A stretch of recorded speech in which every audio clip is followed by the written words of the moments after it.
ఇప్పుడు గుర్తురాని కక్ష సాధింపు ఇప్పుడు ఎందుకు గుర్తుకొస్తుంది సార్? నేను ఈ కక్ష సాధింపు అంటున్నారు, వైఎస్ఆర్ కాంగ్రెస్ పార్టీ హయాంలో కక్ష సాధింపు అంటున్నారు, అక్రమ కేసులు అంటున్నారు.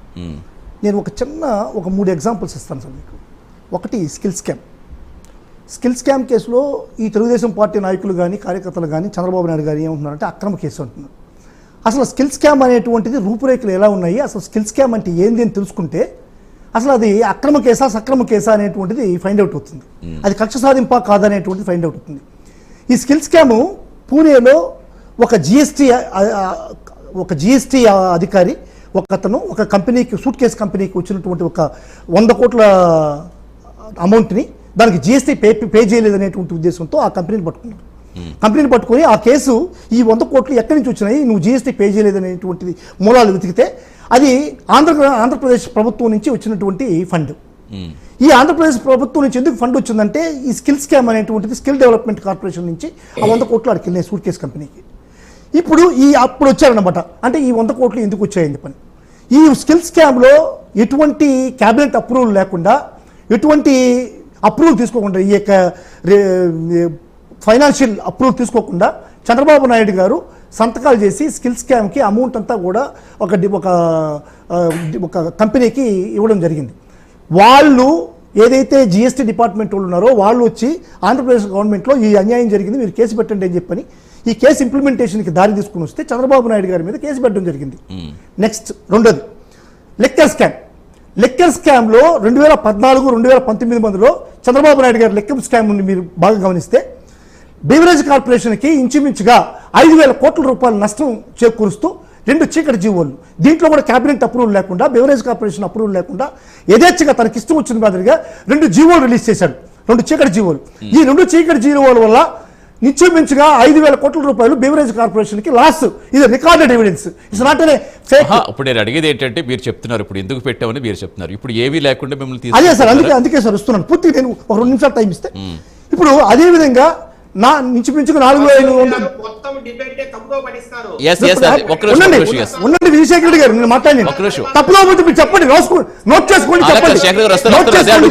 అలా కాదు ఇప్పుడు ఎక్స్ప్లెనేషన్ కాదు. ఇప్పుడు అప్పుడు కక్ష సాధింపు అదే సార్, మీరు కక్ష సాధింపు అంటున్నారు. ఆ రోజు కక్ష సాధింపు కాదు, ఏ తప్పు చేయడం భయపడాల్సిన అవసరం ఏముంది? అదే సార్, అది కక్ష సాధింపు కాదు అంటున్నా. మా హయాంలో ఇప్పుడు కక్ష సాధింపు. ఎందుకంటే ఒకటే చెప్తాను సార్, ఒకే ఎగ్జాంపుల్ చెప్తాను. అంతకన్నా ఎక్కువ చెప్పను నేను. విజయశేఖర రెడ్డి కొంచెం బాధేస్తారు పాపం, ఆయన బాధపడుతున్నాడు కాబట్టి ఒకే ఎగ్జాంపుల్ చెప్తాను నేను. ఇప్పుడు మురకల చెరువు అనేటువంటి ఒక ఏరియాలో ఒక మద్యం తయారీ కేంద్రాన్ని పట్టుబడ్డారు. మద్యం తయారీ కేంద్రం ఏ విధంగా పట్టుబడిందంటే దాంట్లో చేసేటువంటి పూజారి బయటకు చెప్పడం వల్ల ఈ యొక్క దాంట్లో పూజ చేస్తే దాంట్లో సామాన్లకు పూజ చేస్తూ బయటకు చెప్పడం వల్ల మద్యం తయారీ కేంద్రం తప్పుది అనేటువంటిది బయటపడింది. దానికి ప్రధాన కారకులు ఎవరు? జనార్దన్ రావు అనేటువంటి వ్యక్తి, జయచంద్రారెడ్డి అనేటువంటి వ్యక్తి. జయచంద్రారెడ్డి ఎవరు? ఆ నియోజకవర్గం తంబలపల్లి నియోజకవర్గం తెలుగుదేశం కంటెస్టెంట్, ఇప్పుడు ప్రెసిడెంట్ ఇన్ఛార్జి.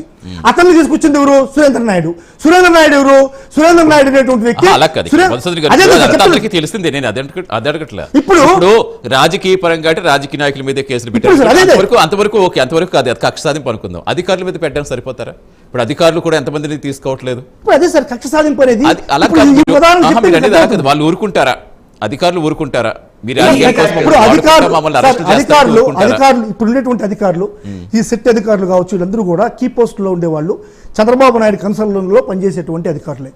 చంద్రబాబు నాయుడు గారు ఏం చెప్తే అది చేసేయడానికి రెడీగా ఉన్నారు. ఒకటే అడుగుతున్నాను సార్ నేను, ఈ జనార్దన్ రావు యొక్క మెసేజెస్, వాట్సాప్లో మెసేజెస్, సెల్ఫ్ వీడియో వచ్చింది. జనార్దన్ రావు ఫోను బెంగళూరులో బాంబేలో మిస్ అయింది. అంటే నేను చెప్పేది కాదు, ఈ రోజు ఏం జరిగిందో రేపు ఏం జరిగిందో ప్రతిదీ అందరికీ చేతిలో ఫోన్ ఉంటుంది, ఫోన్లో అర్థమవుతుంది. నిజంగా మీరు తప్పుడు కేసులు పెడితే దానికి జనమే గుర్తిస్తారు కదా. తెలుగుదేశం పార్టీ పెట్టేటువంటి ప్రతి కేసు కూడా తప్పుడు కేసు అనేటువంటి ప్రజలు గుర్తిస్తున్నారు. ఇప్పుడు అంబటి రాంబాబు